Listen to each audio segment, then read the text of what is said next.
En 2019, le chantier démarre très mal. Il est d'abord interrompu après une plainte.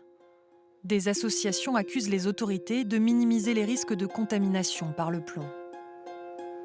Pendant l'incendie, plus de 450 tonnes de plomb ont fondu, se sont évaporées, puis sont venues se redéposer sous forme de particules toxiques. C'est la raison pour laquelle nous portons ces combinaisons, mais c'est aussi ce qui complique la tâche des restaurateurs. À l'hiver, le chantier est un temps suspendu à cause des intempéries. En 2020, c'est le Covid qui freine les travaux. Mais le patron d'alors, le général Georges Lin, se veut rassurant devant notre caméra. C'est un programme extrêmement ambitieux. Nous maintenons le cap de la réouverture de la cathédrale au culte en 2024. De fait, fin 2020, tout s'accélère. L'immense échafaudage qui servait à la restauration du toit en 2019 est démonté. De gigantesques cintres en chêne viennent sécuriser les voûtes menaçant de s'effondrer. Chaque opération de sauvetage est un défi technique et humain. Il y a nos gens en dessous, là il y a toujours une petite part de risque, un peu de vent, on ne sait jamais. Donc tout se passe bien, on est très contents. Une fois la cathédrale hors de danger, la phase de restauration peut pleinement commencer. Les chapelles retrouvent des couleurs cachées sous une poussière centenaire, entre ciel et terre.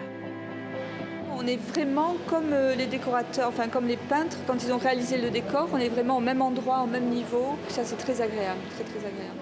Pour rebâtir à l'identique la forêt de Notre-Dame, 2000 chênes sont soigneusement sélectionnés partout en France. Joyau de l'architecture médiévale, la charpente est inaugurée en janvier 2024. En février, le monde entier découvre la nouvelle flèche. Culminant à 96 mètres, la signature de Viollet-le-Duc surmontée d'un coq moderne redonne à Notre-Dame sa silhouette si familière. En juin, après avoir suivi son nettoyage 2 ans plus tôt, nous assistons aux premières notes du grand orgue. À l'heure où les marteaux se testent enfin. C'est un grand privilège d'avoir une qualité de silence comme ça, parce que, évidemment, on n'aura plus jamais cette qualité de silence, quoi. Après son souffle et sa lumière, Notre-Dame retrouve sa voix.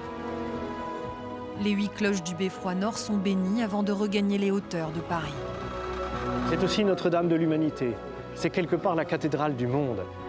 Une cathédrale du monde qui, 5 ans plus tard, lui est restituée, plus que jamais sublimée.